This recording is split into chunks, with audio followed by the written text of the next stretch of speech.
玻璃电工所来举办花展。今年是以儿童花乐园为主题，让这个亲子花园变做游乐园，除了会当看花，嘛会当让囡仔爽假真够开。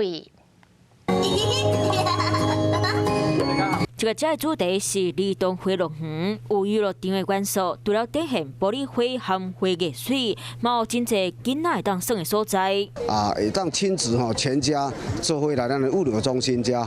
来看咱的这个儿童的这个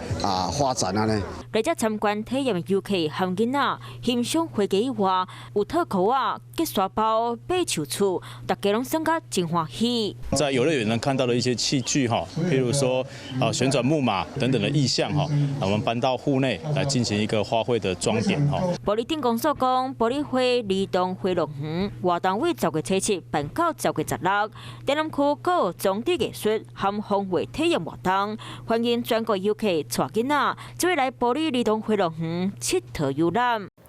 我是吴依璇，想要跟我一起看新闻吗？现在就打开华视的 YouTube 频道，按下订阅，还要开启小铃铛哦。